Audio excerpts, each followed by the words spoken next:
If you've ever experienced a strong connection with a man, only to have him ignore you or pull away in a relationship, you have to watch this video.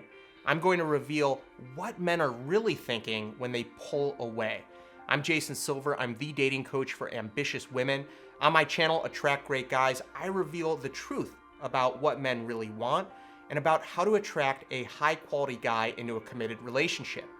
Be sure to hit that red subscribe button and the little notification bell next to it so you get notified of all of my upcoming trainings. Now let's jump right into it. Number one, he doesn't value you enough to maintain contact. Now this is the harsh truth that no one wants to hear, but it's true.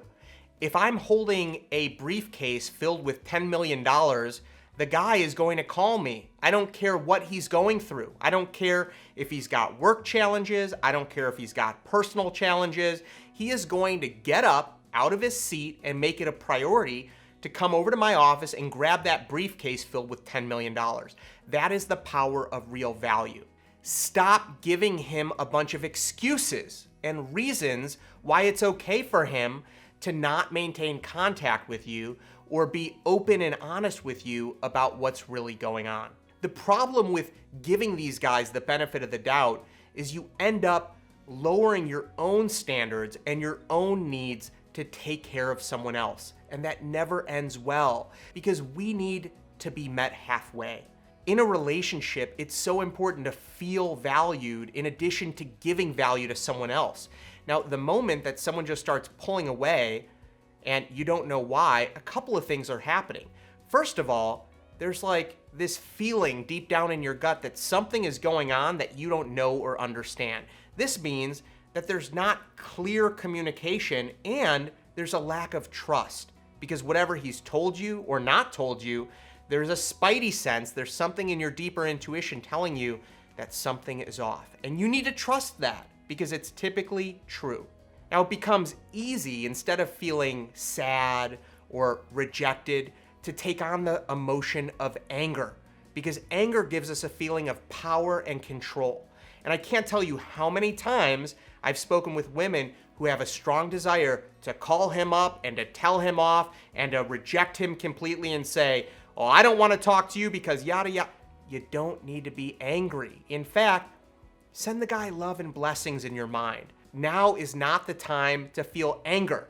Anger is kind of like taking a pill of poison and expecting the other person to be hurt. It just doesn't work that way. Anger only affects us negatively.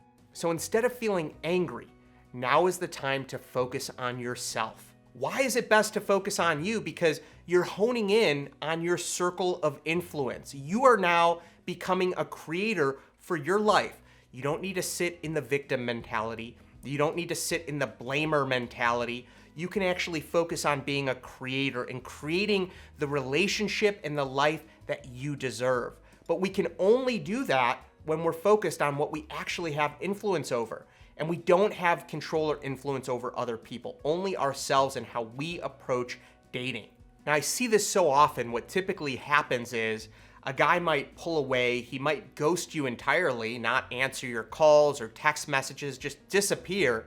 And then all of a sudden, a week later, 3 weeks later, 2 months later, he'll call you out of the blue, or he'll text you seemingly out of nowhere. Sometimes he might act like nothing happened. He might not even mention it. Other times he might come up with a cheesy explanation that you're not sure if it's true or not. They actually have a name for this. They call this being a zombie, where all of a sudden he comes back from the dead. Now at this point, I encourage you not to just welcome him back with open arms. This is not the time to accept that kind of behavior. You deserve a partner who is going to maintain constant contact and communication, and who is going to strive and work towards making you feel comfortable, building rapport with you. That's what a high quality man wants to do early on in a relationship. He wants to build comfort and rapport and trust. So if some zombie comes back from the dead, it's important for you to understand what went on and to hold him to a much higher standard. This guy, you should just imagine there's red flags all over him. He's wearing a hat filled with little red flags. And the only way to start taking off those red flags is for him to show you through a period of time and events that he's committed to changing, and there should be a darn good explanation of what actually happened for him to ghost you. And if he just apologizes to you, quite frankly, I don't think it's worth giving him a second chance. There's just too many guys in the sea.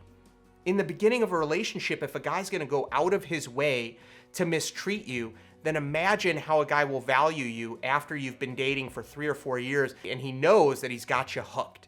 So if a guy can be that inconsiderate early on when he's supposed to be on his best behaviors, I recommend what you do with zombies is just shoot them with a silver bullet or, stab them in the chest with a stake and let them stay in the ground where they belong. Men have to meet you halfway. Women are, in my opinion, so much better at being compassionate and forgiving, and typically this ends up backfiring. You can't give too much in a relationship. You can only give just enough and be met halfway. A relationship has to be a 50-50 partnership where you're both walking hand in hand on a path. It can't be one person who's giving it all while the other person is taking advantage of their love and kindness. This will leave you feeling depleted, dejected, and demoralized for dating in the future. And this isn't about playing games. This isn't about, oh, I'm just gonna do this and see what he does. No, this is about you having standards and needs in a relationship. You need and deserve someone who's going to meet you halfway. And if they won't, that is the best indicator that you can move on. And you don't have to spend a lot of time and energy ruminating and trying to figure out what he's thinking or what's going through his mind. His actions are what really count. When you value your time and guard your time with a red velvet rope, just like they guard the lines or the entrances of hot nightclubs and movie premieres, you will only let in men who are truly high quality and willing to give you the time and energy that you deserve. Stop overly focusing on his needs early on in a relationship. You can be curious about what he needs, but be very clear and certain about your needs. Place yourself on that pedestal and let him meet you up there on that pedestal. Never lower yourself for any man. It only leads to rejection, sadness, and oftentimes regret. Now, when you do these things and you place yourself on the pedestal, it actually makes you more attractive to men who know that you're a high-value woman who values and respects her time and is clear on what she needs. And it's really helpful because it guides men on how to treat you. You're essentially teaching other people how to treat you in the way that you deserve. And if you'd like to avoid making some really big mistakes that a lot of women make early on in a relationship, which allows them to get in relationship with lower quality men, I'm going to include a link in the description to a presentation that introduces you to my program, His Secret Desires. It talks all about how you can build real, true emotional connection with high quality men that are looking for a committed relationship. So I'll see you over there, and thanks again for watching. Be well.